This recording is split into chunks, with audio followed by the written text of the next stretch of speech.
الكونين رسول الثقلين صاحب القوسين جد الحسن والحسين أبي القاسم محمد اللهم صل على محمد وآل محمد الطيبين الطاهرين المعصومين المعصومين ولعنة الله على أعدائهم أجمعين من يومنا هذا إلى قيام يوم الدين أما بعد فقد قال رسول الله صلى الله عليه وآله وسلم بسم الله الرحمن الرحيم واطلب العلم من المهد إلى المذهب صلى الله على محمد وآل محمد اللهم صل على محمد وآل محمد بزرگان اکرام عزت و احترام اور خصوصی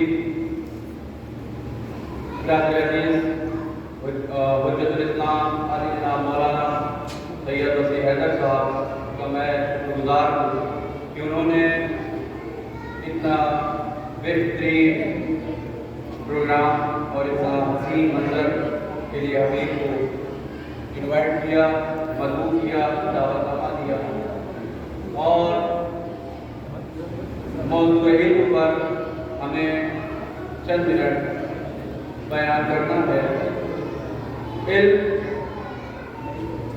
وہ شے ہے کہ جہاں پر ہر انسان کو علم کے بغیر کہیں کوئی قدم نہیں رکھ سکتا۔ بے شک مثال کے طور پر اگر ایسی کانفرنس ہوتی ہے یا ایسا پروگرام ہوتا ہے تو کوشش یہ رہتی ہے کہ چند مثالیں ایسی دی جائیں کہ جو ہمارے بچوں تک پہنچ جائیں اور سامنے کی مثالیں ہوں۔ آپ بغیر علم ایک قدم بھی آگے نہیں بڑھا سکتے۔ مثال کے طور پر آپ یہاں سے مظفر نگر جائیں اور جانے کے بعد اگر آپ کو نالج نہیں ہے، علم نہیں ہے، تو پھر آپ نہ بس پر بیٹھ سکتے ہیں، نہ ٹرین پر بیٹھ سکتے ہیں، نہ دہلی میں ایئرپورٹ کے پلین پہ بیٹھ سکتے ہیں۔ بے شک علم بہت ضروری ہے۔ اب جان گرامی نبی کریم نے فرمایا کہ علم حاصل کرو ولو تمہیں چاہے چین تک جانا پڑے، تمہیں چین تک جانا پڑے۔ علم انسان کے لیے بہت ضروری ہے۔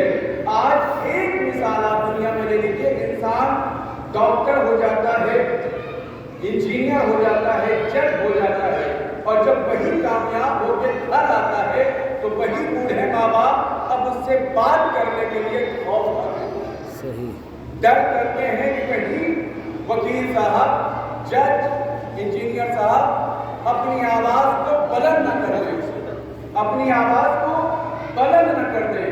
لیکن یہی وہ دیکھا ہے کہ جو علم والا ہوتا ہے، شرف والا ہوتا ہے، علم وہ علم نہیں تو دنیاوی علم ہے، علم وہ جو اہل بیت اطہار علیہ السلام کے گھرانے سے لیا گیا، جو گھرانے سے لیا گیا ہو۔ جب وہ ماں کے پاس آتا ہے، باپ کے پاس آتا ہے، تو ماں باپ خوف نہیں کھاتے۔ اگر صحیح علم ہے تو بچہ پڑھنے والا صاحب علم جب بھی کھڑا ہوگا تو اپنے ماں باپ کے سامنے شانوں کو جھکا کر کھڑا ہوگا۔ بے شک اس لیے کہ کائنات کا وہ علم ہے کہ جہاں پر یہی علم اگر صحیح طریقے سے حاصل کیا جائے تو گھر میں حسین بنتا ہے، اور اگر صحیح علم نہ ہو تو کسی کے گھر میں یتیم بنتا ہے۔ بے شک یہی علم اگر صحیح سے انسان تک نہ پہنچے تو وہ مر جاتے برابر کھڑا ہوتا ہے، اور اگر یہی علم صحیح ہو تو وقت کا سستانی بنتا ہے، وقت کا سامنائی بنتا ہے۔ سبحان اللہ سبحان اللہ بہت بہت یہ اچھا علم ضروری ہے اپنے بچوں کے لیے اور اپنے بزرگوں کے لیے۔ حقیر کا ایک چھوٹا سا جملہ، قدر کیجیے گا علم پڑھائی صرف ضروری نہیں کہ ہم قرآن اور دنیا اور یہ مسئلہ مسائل بتائیں، نہیں میری بہنوں، میرے بچوں، علم دین کے ساتھ ساتھ دنیاوی تعلیم بھی ضروری ہے، دنیاوی تعلیم بھی ضروری ہے۔ لگے کہ ہمارے کلچر میں، ہمارے سماج میں اتنی ہماری بہنوں نے، اتنے ہمارے بھائیوں نے اس پوسٹ پر جا کے گریجویشن کیا ہے، جا کے یہ حاصل کیا ہے، لیکن علم دین حاصل کرنے کے بعد صرف اور صرف وہیں تک محدود رہ جاتا ہے۔ اب آئی جانے کے بعد اپنے بچوں کے لیے اس لیے یہ پروگرام ہے، نہ کہ ایک تقریر ہے، میں برائے مثال علم حاصل کرنا بہت ضروری ہے.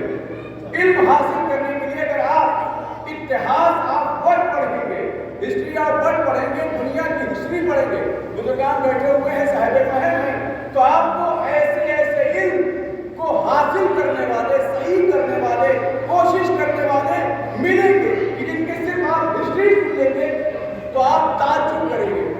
یہ آپ کے سامنے جو راڈ لگا ہوا ہے, یہ تو آپ کے سامنے بلب لگا ہوا ہے, یہ صرف یہاں ایسے ہی نہیں آ گیا.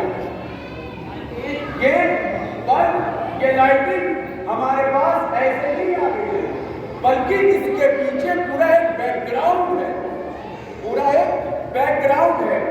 جو انگلش میڈیم میں یا ہندی میڈیم میں پڑھتے ہیں انہوں نے سنا ہوگا اور پڑھا بھی ہوگا. ایک پرسنالٹی گزری ہے جس کا نام ہے ایلوا ایڈیسن. آپ علم کی بات ہے, علم ہے. ایک پرسنالٹی گزری ہے, ایک شخصیت گزری ہے جس کا نام ہے ایلوا ایڈیسن. سنیں گے میرے نوجوانوں, ایک دو بار نہیں, بلب بناتا رہا اور بلب ریجیکٹ ہوتا رہا. ایسے ہی ہے.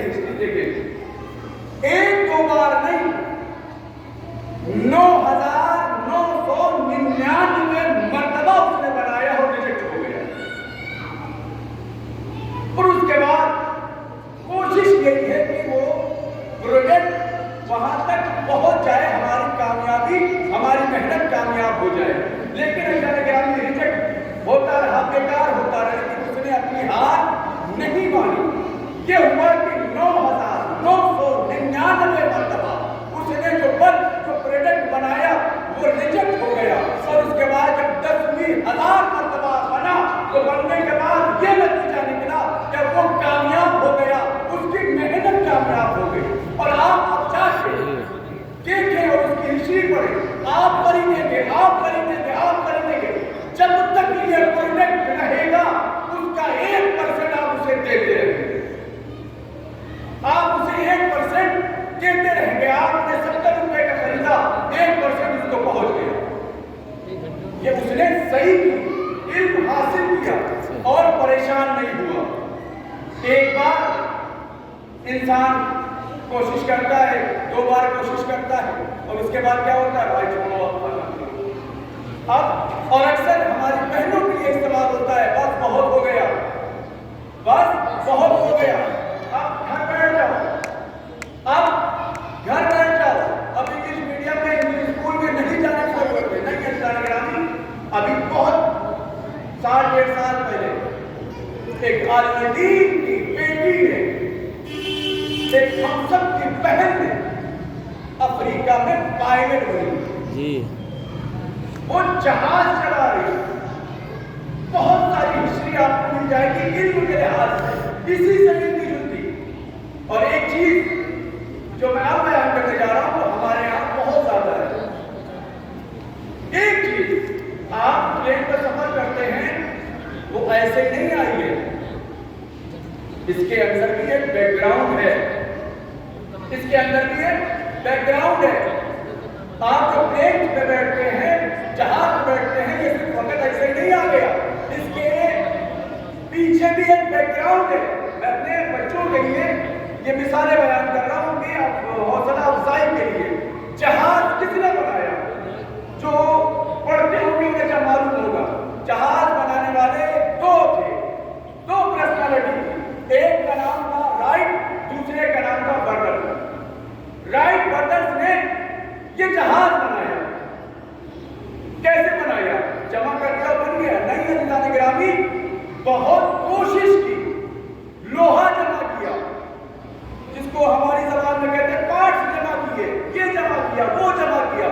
اور جب جمع کر رہا تھا تو لوگ پوچھتے تھے, ہمارے بھی کلچر جو ہوتا ہے, ہمارے گھروں میں بھی ہوتا ہے, مولوی بننے جا رہی ہے, تعلیم حاصل کرنے جا رہی ہے, کل دیکھا تو وہاں پہ گھوم رہے تھے, بھلا یہ کر رہے تھے.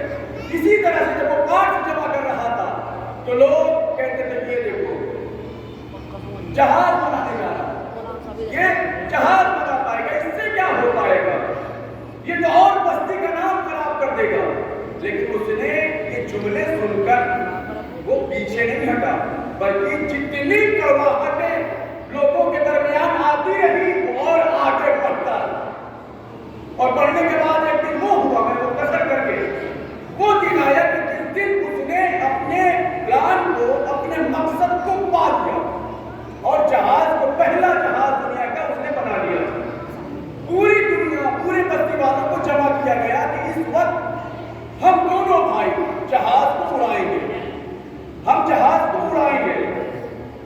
لوگ جمع ہو گئے اور جمع ہونے کے بعد اب خاندان والے، پڑوسی، رشتے دار یہ کہتے ہیں دو ہیں، ایک کو بچا لو اور ایک تو چلا جائے گا۔ مجھے معلوم ہے کہ یہ اڑے گا نہیں، یہ جہاز پرواز نہیں کرے گا، مر جائے گا، ایک تو مر جائے گا، ایک چراغ کو بچا لو، گھر کے چراغ کو بچا لو۔ کہا نہیں، جو وعدہ ہم نے ایک دوسرے سے کیا ہے اسے پورا مکمل پائے تکمیل تک پہنچائیں گے۔ وہی ہوا، دونوں نے جہاز کو اسٹارٹ کیا، آغاز کیا، اور آغاز کرنے کے بعد جملہ کہنا چاہ رہا ہوں، شاید کسی کے لیے سچ ثابت ہو۔ جیسے ہی جہاز کو اسٹارٹ کیا اور اسٹارٹ کرنے کے بعد دونوں بیٹھے اور بیٹھنے کے بعد بستی کا چکر لگایا۔ بستی کا چکر لگانے کے بعد کچھ لوگ یہ کہہ رہے تھے گیا، ختم، اب نہیں آئے گا، نسل ختم ہو گئی، جڑ ختم ہو گئی، اور پرواز کرنے کے بعد، راؤنڈ کرنے کے بعد اسی جگہ پہ لا کے کھڑا کر دیا۔ ابھی تک میری بہنوں کو یہ کہا جاتا تھا، یہ دیکھو، ان کو دیکھو، وہ دیکھو، ان کو دیکھو، چچا یہ کہہ رہے تھے کہ جہاز بنا رہے، وہ طنز کر رہے، وہ کمنٹ کر رہے۔ اب جیسے ہی کامیابی کے ساتھ وہ چکر لگانے کے بعد اس جگہ پہ لا کے کھڑا کیا، ویسے ہی سارے رشتے دار کہہ رہے ہیں مجھے معلوم تھا کہ تو بنا دیتا، مجھے معلوم ہے کہ تو کر دیتا، مجھے معلوم ہے تو یہاں تک پہنچ جاتی۔ نہیں ہے جانے گرامی، میں مختصر کلام کو کر رہا ہوں۔ علم ہمارے لیے بہت ضروری ہے، علم ہمارے لیے بہت ضروری ہے، اور ایسا ہونا چاہیے، علم ایسا ہونا چاہیے کہ جو ہمارا علم اپنے لیے بھی ہو اور اپنے بستی والوں کے لیے بھی ہو۔ بہترین پروگرام، بہترین سما ہمارے لیے، ہم سب کے لیے، اور خاص کر کے بستی کے بزرگان کے لیے، بستی کے لوگوں کے لیے باعث فخر ہے کہ ایسے ایسے پروگرام، اس سے پہلے بھی ایک پروگرام ہوا تھا ایران کے حوالے سے، تعلیم کے حوالے سے، پروردگارہ محمد علیہ محمد کا واسطہ، اور اس جذبے کو دیکھتے ہوئے اور ہم سب دعا کرتے ہیں کہ پروردگارہ محمد علیہ محمد کا واسطہ، اس ماہ مبارک رمضان کا واسطہ، جتنے بھی یہاں پہ حاضری میں بس میں ان کے تمام جائز حاجات کو پورا فرما۔ پروردگارہ محمد علیہ محمد کا واسطہ، اس یوم رحمت کا واسطہ، غزہ، فلسطین، لبنان، ملک ایران اور جتنے بھی اسلامی ممالک ہیں، وہ نام کے نہیں، جو اسلامی ممالک ہیں، پروردگار سب کی حفاظت کرنا۔ جتنے بھی دشمنان دین، دشمنان قرآن، دشمنان اہل بیت اور دشمنان قرآن، دشمنان شیعہ، دشمنان مسلمین ہیں، پروردگار اگر اصلاح کے لائق نہیں ہیں تو انہیں نابود فرما۔ پروردگار محمد علیہ محمد کا واسطہ، امام زمانے کے صلی